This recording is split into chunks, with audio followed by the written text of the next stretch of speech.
सारे प्यारे भक्तों को राम राम। आज भक्त माल में से कथा करेंगे महाराज परीक्षित कुमार व्रजनाभ, शिव भक्त राजा चंद्रसेन और श्रीकर गोप। महाराज परीक्षित, जो भोजन आज प्रातःकाल बनाया गया है शाम तक यह नष्ट हो जाएगा, सड़ने लगेगा। ऐसे अन्न के रस से यह शरीर पुष्ट हुआ है और फिर उसमें नित्यता या टिकाऊपन कैसा। सुभद्रा कुमार अभिमन्यु की पत्नी महाराज विराट की पुत्री उत्तरा गर्भवती थी। उनके उदर में कौरव एवं पांडवों का एकमात्र वंशधर था। अवस्थामा ने उस गर्भस्थ बालक का विनाश करने के लिए ब्रह्मास्त्र का प्रयोग किया। वह वियल उत्तरा भगवान श्री कृष्ण की शरण में गई।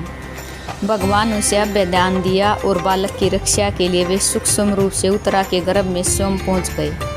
गर्भस्थ शिशु ने देखा कि एक प्रचंड तेज चारों ओर से समुद्र की भांति उमड़ता हुआ उसे भस्म करने आ रहा है।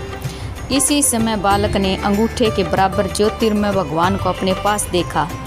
भगवान अपने कमल नेत्रों से बालक को स्नेहपूर्वक देख रहे थे। उनके सुंदर श्याम वर्ण पर पीताम्बर की अद्भुत शोभा थी। मुकुट, कुंडल, अंगद, कीकणी, प्रभृति मणि में आभरण उन्होंने धारण कर रखे थे। उनके चारों भुजाएं थी, उनमें शंख, चक्र, गदा, पद्म थे। अपनी गदा को उल्का के समान चारों ओर शीघ्रता से घुमाकर भगवान उसे उमड़ते आते अस्त्र तेज को बराबर नष्ट करते जा रहे थे। बालक 10 महीने तक भगवान को देखता रहा और सोचता ही रहा, ये कौन है। जन्म का समय आने पर भगवान वहाँ से अदृश्य हो गए। बालक मृत सा उत्पन्न हुआ, क्योंकि जन्म के समय उस पर ब्रह्मास्त्र का प्रभाव पड़ गया था। तुरंत श्री कृष्णचंद्र प्रस्तुति गृह में आए और उन्होंने उस शिशु को जीवित कर दिया। यही बालक परीक्षित के नाम से प्रसिद्ध हुआ। जब परीक्षित बड़े हुए और पांडवों ने उसे राज्य सौंप दिया और स्वयं हिमालय पर चले गए, प्रतापी एवं धर्मात्मा परीक्षित ने राज्य में पूरी सुव्यवस्था स्थापित की। एक दिन जब ये दिग्विजय करने निकले थे, इन्होंने एक उज्जवल सांड देखा जिसके 3 पैर टूट गए थे, केवल एक ही पैर शेष था। पास में एक गाय रोती हुई उदास खड़ी थी और एक काले रंग का सुंदर राजाओं की भांति मुकुट पहने हाथ में डंडा लिए गाय और बैल को पीट रहा था। यह जानने पर गो पृथ्वी देवी और वृषभ साक्षात धर्म है तथा यह कलयुग शूद्र बनकर उन्होंने ताड़ना दे रहा है। परीक्षित ने उस शूद्र को मारने के लिए तलवार खींच ली और शूद्र ने अपना मुकुट उतार दिया और वह परीक्षित के पैरों में गिर पड़ा। महाराज ने कहा, कली तुम मेरे राज्य में मत रहो। तुम जहाँ रहते हो वहाँ असत्य, दम, छल, कपट आदि अधर्म रहते हैं। कली ने प्रार्थना की, आप तो चक्रवर्ती सम्राट हैं, अतः मैं कहाँ रहूँ यह बात ही मुझे बता दें, मैं कभी आपकी आज्ञा नहीं तोड़ूंगा। परीक्षित ने कली को रहने के लिए जुआ, शराब, स्त्री, हिस्सा और श्रवण ये 5 स्थान बता दिए। ये ही 5 अधर्म रूप कली के निवास हैं। इनसे प्रत्येक कल्याणकामी को बचना चाहिए। एक दिन आखेट करते हुए परीक्षित वन में भटक गए। भूख और प्यास से व्याकुल वे एक ऋषि के आश्रम में पहुँचे। ऋषि उस समय ध्यानस्थ थे। राजा ने उनसे जल मांगा, पुकारा, पर ऋषि को कुछ पता नहीं लगा। इसी समय कली ने राजा पर अपना प्रभाव जनाया। उन्होंने लगा कि जानबूझकर ये मुनि मेरा अपमान करते हैं। पास में ही एक मरा सर्प पड़ा था। उन्होंने उसे धनुष से उठाकर ऋषियों के गले में डाला। यह परीक्षा करने के लिए ऋषि ध्यानस्थ हैं या नहीं, और फिर वे राजधानी लौट गए।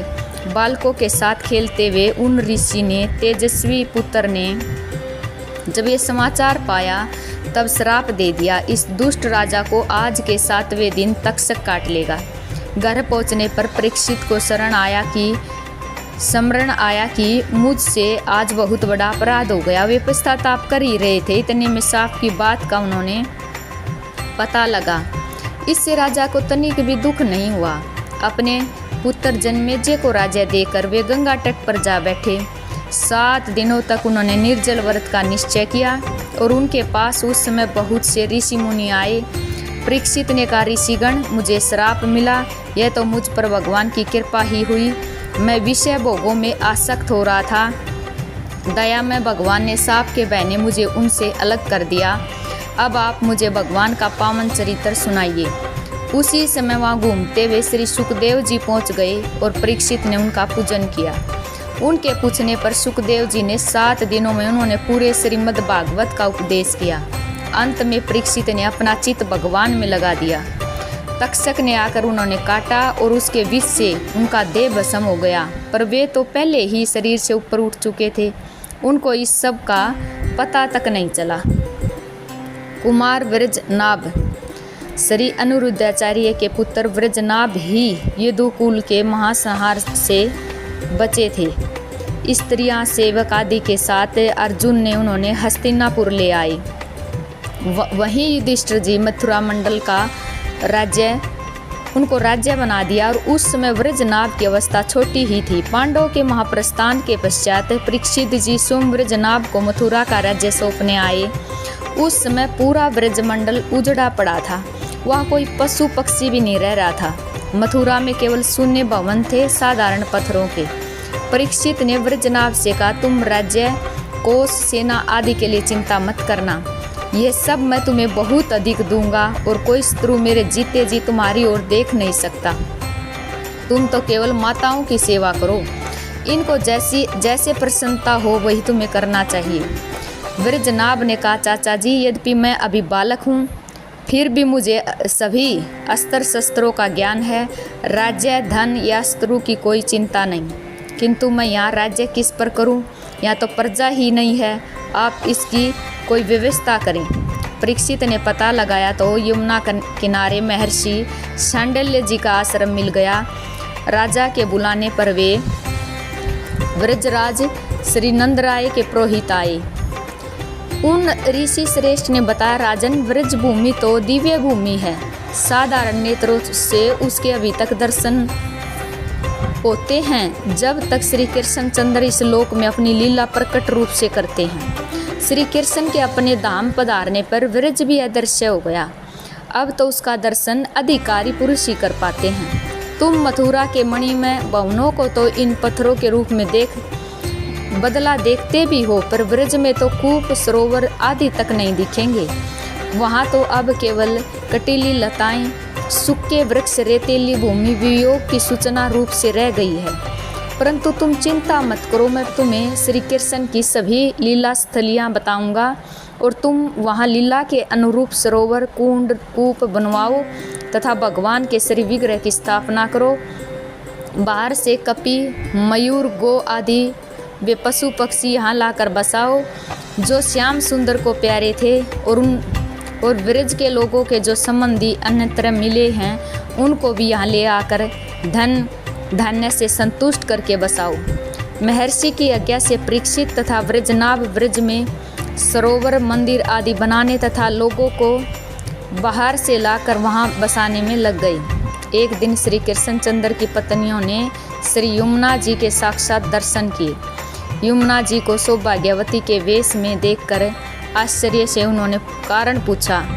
दयावश भगवती कालिंदी ने बताया, श्री कृष्णचंद्र से तो हम सब का कभी वियोग होता ही नहीं। वे ब्रज राजकुमार ब्रजेश्वरी श्री राधिका जी के साथ ही नित्य रहते हैं, जिन्हें श्री राधा का दास्य प्राप्त है।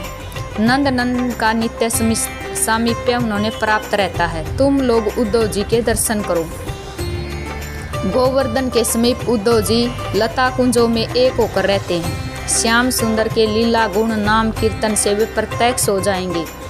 उनके दर्शन से तुम्हें श्री नंद की प्राप्ति होगी। श्री कृष्णचंद्र की पत्नियों ने वृजनाभ से यह बात कही। वृजनाभ ने गिरिराज गोवर्धन के समीप कीर्तन महोत्सव प्रारंभ किया। उद्धव जी लता गुमलों से प्रकट होकर उस महोत्सव में आ गए। सब ने उद्धव जी की पूजा की। परीक्षित को उद्धव जी ने कलयुग का निरोध करने के लिए आग्रहपूर्वक भेज दिया। शेष सब को उन्होंने 1 महीने में वैष्णवी रीति से श्रीमद् भागवत की कथा सुनाई। कथा की पूर्णाहुति पर नंद नंदन श्याम सुंदर ब्रजमंडल के साथ अव्यक्त हो गई। ब्रजनाभ तथा रानियों ने उस नित्य धाम में अपना स्थान देख लिया। जगत के नेत्रों के लिए जैसे वह चिन्ह में धाम एलिक्षित हुआ, वैसे ही उस धाम में पहुंचकर व्रजनाभ तथा रानियां भी अदृश्य हो गई। शिव भक्त राजा चंद्रसेन और श्रीकर गोप। भगवान शिव गुरु हैं, शिव देवता हैं, शिव ही प्राणियों के बंधु हैं, शिव ही आत्मा और शिव ही जीव हैं। शिव से भिन्न दूसरा कुछ नहीं। वही जीवा सफल है जो भगवान शिव की स्तुति करती है।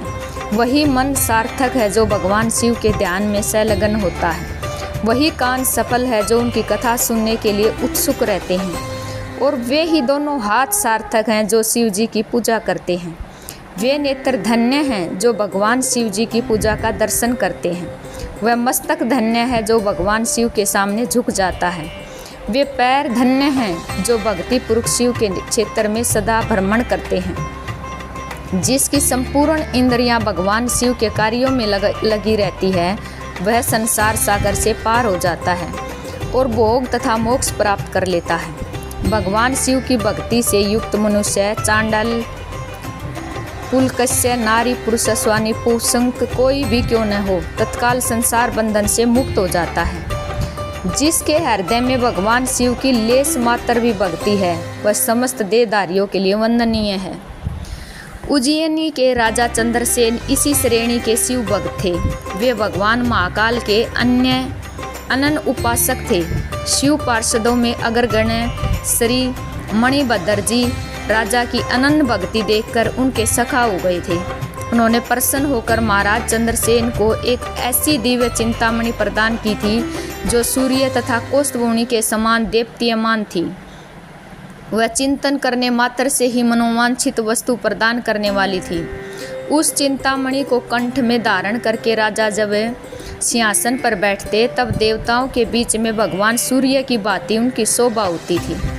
महाराज चंद्रसेन की इस चिंतामणि के प्रति बहुत से राजाओं के मन में लोभ पैदा हो गया था कि एक दिन कई राजाओं ने एक साथ बहुत सी सेना लाकर मालवा पर आक्रमण कर दिया, उज्जैनी के चारों द्वारों को घेर लिया। महाराज चंद्रसेन को जब यह समाचार मिला, तब वे भगवान महाकाल की ही शरण में गए। उनके तो सब कुछ महाकाल ही थे। भगवान शिव से सारी परिस्थिति बताकर वे उन्हीं को आराधना में संलग्न हो गई। भगत वत्सल भगवान शिव ने भगत की रक्षा का निश्चय करके तदनुकूल उपाय पर विचार किया। उन दिनों उज्जैनी में एक विधवा गवालिन रहती थी। उसके 5 वर्ष का एक बालक था। उस बालक को गोद में लेकर वह महाकाल जी के मंदिर में गई। वहाँ उसने राजा चंद्रसेन द्वारा की हुई गौरीपति की महापूजा का दर्शन किया। उस आश्चर्यमय पूजा उत्सव को देखकर ग्वालिन ने भगवान को प्रणाम किया और वह अपने निवास स्थान पर लौट आई। ग्वालिन के उस बालक ने भी वही सारी पूजा देखी थी। बालक अनुकरणशील तो होते ही हैं। घर आकर उसने भी शिव जी की पूजा प्रारंभ कर दी। एक सुंदर पत्थर लाकर घर से थोड़ी ही दूर एकांत में रख दिया। वही उसके लिए मानो भगवान शिव का प्रतीक था। फिर उसने अपने हाथ से प्राप्त होने लायक बहुत से फूलों का संग्रह किया। तत्पश्चात उस शिवलिंग को स्नान कराया और भक्ति भाव से उसकी पूजा की। कीर्तन, अलंकार, चंदन, धूप, दीप और अक्षत आदि उपचार चढ़ाए।